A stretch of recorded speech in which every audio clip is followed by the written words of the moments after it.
When I look back at the days of my childhood, the first image that comes to mind is my siblings' laughter echoing across our small home. We weren't just family, we were best friends, confidants, and partners in every mischief. Our bond was woven out of countless small moments, from fighting over the last piece of candy to standing shoulder to shoulder against the world when things felt too heavy. Those early years built a foundation of trust so deep that I believed nothing could shake it. We had different personalities. Where I was cautious and quiet, my sibling was bold and daring, but those differences complemented one another. It felt like we completed each other's sentences without trying, like our bond was carved into the rhythm of our lives. As we grew older, the innocence of childhood was slowly replaced by responsibilities, studies, and the expectations of adulthood. Yet, even as life pulled us in different directions, there was an unspoken promise to always have each other's backs. I remember watching my siblings step into the world with ambition shining in their eyes, and I felt nothing but pride. They carried dreams bigger than the confines of our small home, and I admired their drive. In return, I leaned on their courage whenever I doubted myself. For years, this exchange of strength held us together in ways that words could never fully capture. Life, however, has its way of testing even the strongest of ties. The moment love entered the picture, something began to shift. My sibling had met someone who seemed, at first glance, to bring out their brightest smile. The air of excitement around them was undeniable, and I wanted nothing more than to share in their happiness. Yet, beneath the glow of romance, I noticed subtle changes. Our late-night talks became shorter, replaced by hurried phone calls or cancelled plans. The energy that once flowed so naturally between us now felt interrupted, as though a wall had quietly risen between two hearts that had never known distance. I told myself it was normal. Relationships demanded time, energy, and devotion, and it was natural for priorities to shift. Still, there was a quiet ache I could not ignore. I missed the ease of our connection, the comfort of knowing that no matter what happened outside, we could always return to each other for solace. Instead, I found myself watching from the sidelines, trying not to let jealousy creep into my thoughts. It wasn't that I resented the presence of love in my sibling's life, it was that I feared losing the person who had been my anchor for so long. There were small moments when I caught glimpses of discomfort in my sibling's eyes, fleeting shadows that disappeared behind forced smiles. Perhaps I was overthinking, I reasoned. Perhaps it was just the natural ebb and flow of new love. Yet something deep inside urged me to pay attention. It was the same instinct that had always guided me when we were children, warning me when my sibling was hurt even before they said a word. I tried to shake it off, convincing myself that relationships came with complexities I could not fully understand from the outside. Still, the unease lingered, like a quiet hum in the background of a song you can't forget. At family gatherings, I noticed how my sibling's partner charmed everyone effortlessly, speaking with confidence and making people laugh. They seemed perfect in so many ways, and I wanted to believe that perfection was real.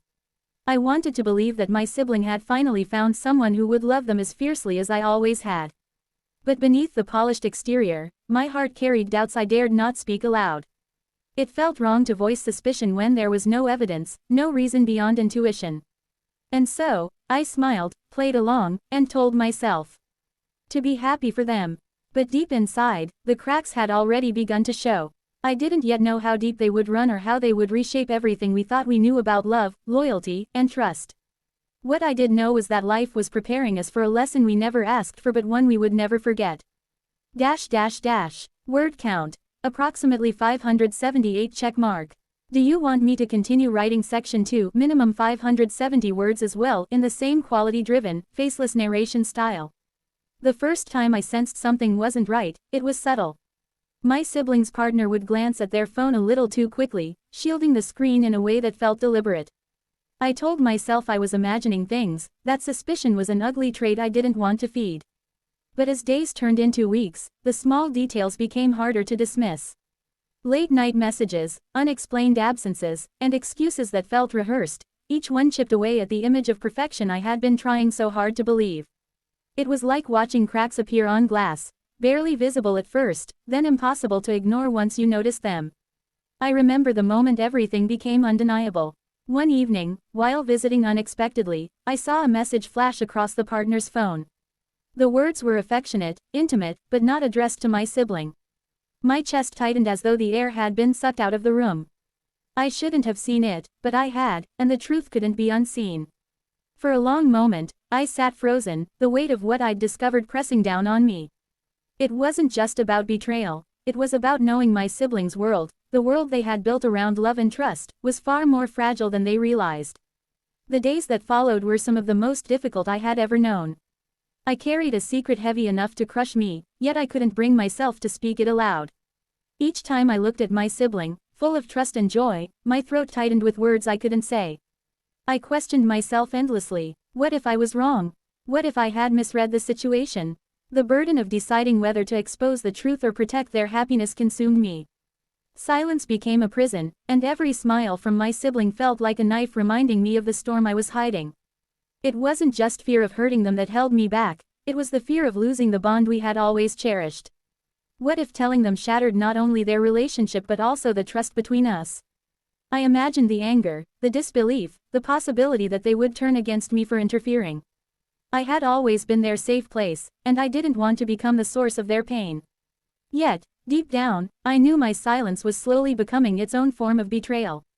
My siblings' partner continued their performance flawlessly in front of others. They laughed, they charmed, they played the role of devoted companion so convincingly that anyone watching would envy their love. But I knew better. Every gesture, every smile, every affectionate word felt like a performance staged to mask the truth. It was unbearable to watch my sibling give so much of themselves to someone unworthy of their trust. I wanted to scream, to demand honesty, but instead I carried the weight alone, torn between my loyalty to my sibling and the reality that truth often destroys before it heals. The more time passed, the heavier the secret became. Nights were sleepless, filled with questions that had no clear answers.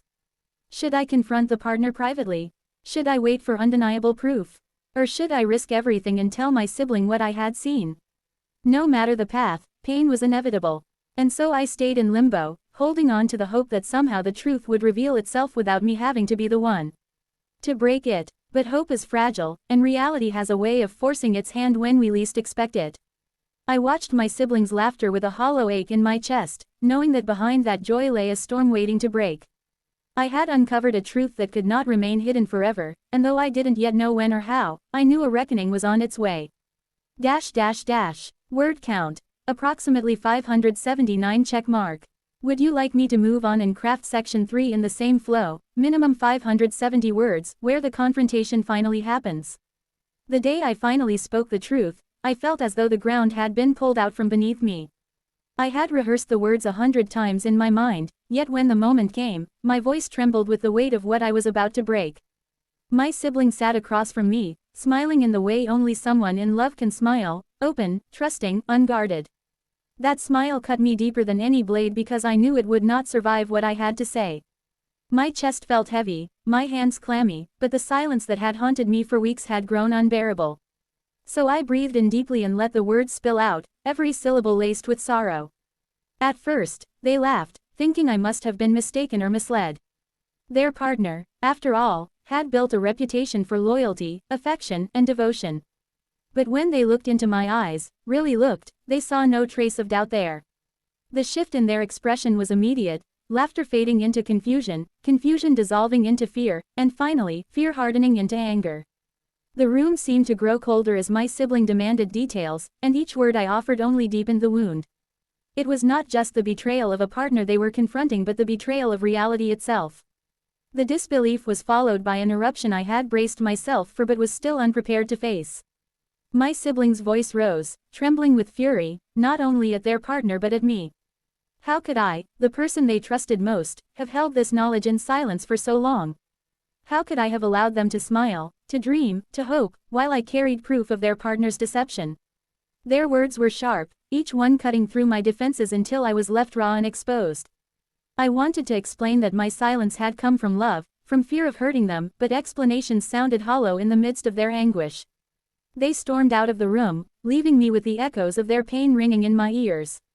I sat alone, replaying every decision I had made, wondering if I had chosen the right moment or if such a moment ever truly existed.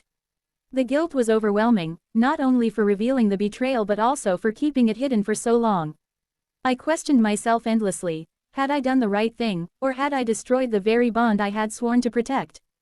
When my sibling finally confronted their partner, the truth came tumbling out, not in quiet admissions but in defensive anger and half-hearted justifications. There was no remorse, only excuses dressed as apologies. Watching my siblings' face harden with each passing word, I saw a part of them break that I had never witnessed before. The sparkle in their eyes, once so full of love, dimmed as though a light had been extinguished. They stood there, not as the bold, fearless person I had always admired, but as someone suddenly stripped of their illusions, forced to face the fragility of trust. In the days that followed, our home felt suffocating. My sibling moved through the rooms like a shadow, silent and withdrawn, while I struggled to find the right words to comfort them. Nothing I said seemed enough. Every attempt to console was met with silence, every gesture of support dismissed with a weary shake of the head. I longed to take their pain away, to carry it myself, but heartbreak is not something that can be borrowed or shared, it is a storm that each person must weather alone. Yet, beneath their anger at me, I knew there was a part of them that understood why I had chosen to speak. Betrayal had shattered their trust in their partner, but it hadn't completely erased the bond we shared. Still, I felt the weight of their disappointment lingering between us, like a wall built from both truth and silence.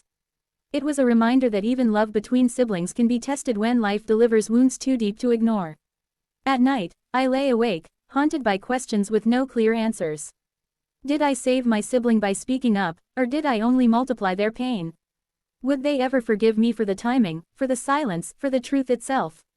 I told myself I had acted out of love, but love, I was learning, is not always gentle. Sometimes it is brutal, a force that tears down illusions so that reality can stand in their place. And reality, I now knew, could be cruel beyond measure. Word count. Approximately 583 check mark. Do you want me to continue and craft section 4, the healing, reflection, and growth phase in the same detailed style, minimum 570 words? The silence that followed the storm was the hardest part.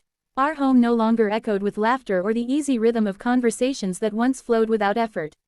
My sibling withdrew into themselves, carrying their pain like a shield, and I watched helplessly from the sidelines.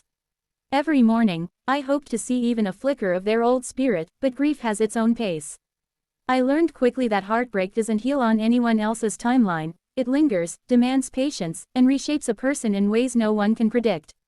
All I could do was remain close, offering my presence even when words felt inadequate. Sometimes it meant sitting quietly beside them, other times it meant giving them space to cry alone. Gradually, small shifts began to appear. The anger that once burned so fiercely began to cool, replaced by a quiet determination to rebuild. My siblings stopped asking, why, and started asking, what now? They began reading again, taking long walks, and reconnecting with parts of themselves that had been neglected in the shadow of that relationship. It wasn't an overnight transformation. There were setbacks, nights of tears, and moments when the weight of betrayal threatened to pull them under, but little by little, they began to reclaim their strength. Watching this process taught me that healing isn't about erasing pain but learning to carry it differently. Through it all, I found myself reflecting deeply on what our bond truly meant. For so long, I had believed my role was to protect my sibling from every harm, to shield them from heartbreak and disappointment. But I realized that love is not about prevention, it's about presence. No matter how much I wanted to take away their suffering, I couldn't. What I could do was remain by their side, unwavering, even when they questioned my choices. That became the foundation of our healing, not the absence of pain, but the certainty that we would face it together. In time, my sibling began to speak more openly about what they had endured. They admitted how the betrayal had not only broken their trust in their partner but had shaken their confidence in themselves. To love someone deeply and discover deception is to question your own judgment, to wonder if you missed signs or ignored truths. I listened, not with the intention of offering solutions, but with the quiet acknowledgement that sometimes being heard is the first step toward recovery. Slowly, they started to rediscover their own worth, realizing that their value was never tied to someone else's ability to be faithful. The experience also reshaped the way I saw relationships, loyalty, and honesty.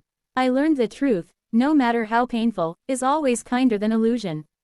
My silence in those early days had come from fear, but fear cannot protect love, it only delays the inevitable. I realized that sometimes the hardest choices we make for the people we love are the very choices that allow growth to happen. My siblings' journey showed me that strength is not the absence of vulnerability but the willingness to stand again after being broken. Eventually, our bond emerged stronger than it had ever been. We no longer carried the same kind of carefree innocence we once shared, but in its place grew something more resilient, a love forged through pain, honesty, and forgiveness. We learned to speak with more openness, to trust each other's instincts, and to value the rare gift of family. The betrayal had left scars, but those scars became reminders of our resilience and the unshakable truth that no matter what life delivered, we would endure it together. Looking back now, I see that the lesson was never just about infidelity, it was about reflection, about the ways we grow when life shatters the illusions we cling to. My sibling learned that heartbreak does not define them, and I learned that love sometimes requires us to be the bearer of painful truths. Together, we discovered that even in the darkest seasons, bonds rooted in love can survive, adapt, and thrive. And in that, we found a kind of growth neither of us had expected but both of us will carry for the rest of our lives. Word count. Approximately 582 check mark. Your full script now runs to about 2,322 words total across the 4 sections, all above 570 each. Do you want me to trim it down closer to exactly 2,000 words while keeping the flow, or keep the slightly longer, richer version?